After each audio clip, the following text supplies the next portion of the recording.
Hi, this is Bart from Therapy for the Body, Mind, and Soul, talking to you about anger and rage, two of the energies that are pretty predominant on the planet.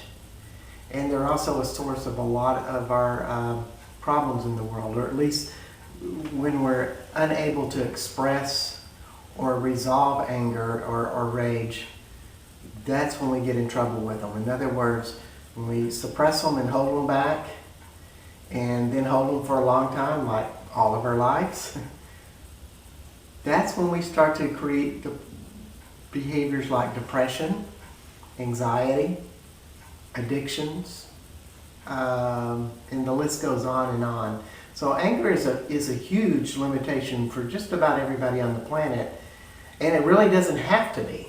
That's the really fun thing. In fact, anger is really a wonderful tool we can have. The definition of anger is the ability to take action. In other words, when we get angry, it is our motivation or our motivating force or energy to take action. That's what it's supposed to be about. So if you yell at somebody, like a 6-year-old, to get out of the street right now, and you do it with such intensity that they get it and they run out of the street, that is a really good way to use anger, or tell somebody, no, I am not going to do that. You have no right to tell me that. And they get it and they back off. That is using anger to set a boundary. And that is a more of a generative type of anger. The anger we suppress is more of a destructive style.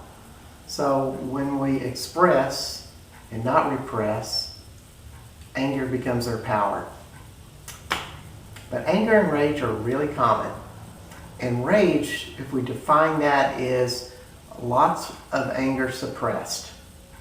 And we may feel anger like in our stomach or in our lower gut. That's a real common place to suppress anger. And rage often is like on our skin. It feels more topical, that it's right there. I feel it a lot on my back. In other words, this is very uncomfortable feeling, and it feels like anger, but it's more out there on the top, and it's all of this that hasn't been expressed. And what I really found is one of the best ways to release anger, and there's also the cognitive part, that understanding why you're angry and why you've suppressed it and what that was about. And those are really important. Those are like, steps A, B, and C. But when you get into it deeper and you want to release it, A, doing energy work is really a good idea. And B, using things like screaming are a really good idea. So what I like to use is pillows. And it is totally wonderful. In other words, when I can scream into a pillow, or let me back up, when I can get in touch with my anger and rage and feel it in my body, or wherever that is, and just be really in touch with the experience. And then when I scream, I am visualizing or just actually feeling that energy of it just coming out of me through my voice. That's the whole ideal of it. And it's sort of like going back to age 3 and thinking about your cousin Fred beating you up and how angry you were, and then your mother saying, well, it's really all right. Wasn't that bad. Fred really didn't mean it, and you're furious, and you're having to suck it up. So you go back to cousin Fred and you start thinking about that, and you really get it in your stomach because you're feeling all of those incidents that happened, and you wanted to scream then, but it wasn't happening now, and it's right there, right in your stomach, and then you go, and that releases it. And maybe I need to do it a few times, but not many times. And that gets to the source of it, to where it's no longer hanging around. In other words, cousin Fred is done, or at least the anger is. And that's how we can really release anger and rage in a really efficient way. And also inexpensive. It doesn't even hurt the pillow at all. You just scream into it.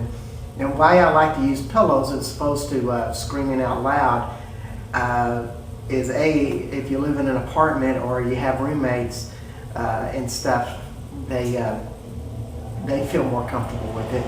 I hate to be thinking, if I lived in an apartment, that my neighbors would be thinking I'm psychopathic or having, really big issues.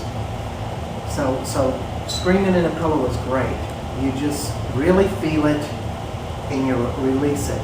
As opposed to what some people do, and I've done this. I worked with a teacher a long time ago that was pretty much an asshole, and she did a lot of very unprofessional things. And me, being the nice, sensitive guy I was, kind of backed off and didn't really confront her from day one about her issues and about her behaviors. And so I was holding all of this stuff in, and I was just furious about it. It had just grown over the months. And finally, I was trying to figure out a way to do this. So I would get a hammer and safety glasses and go out into the woods and get a big rock and beat the rock up. Now, I wasn't doing this correctly because I was thinking about her the whole time. And actually, I was kind of beating her face with the hammer. And that was not a good idea. That is what you would call aggression. And that's not what this whole point is about. You want to get in touch with your body memory and what it feels like in your body.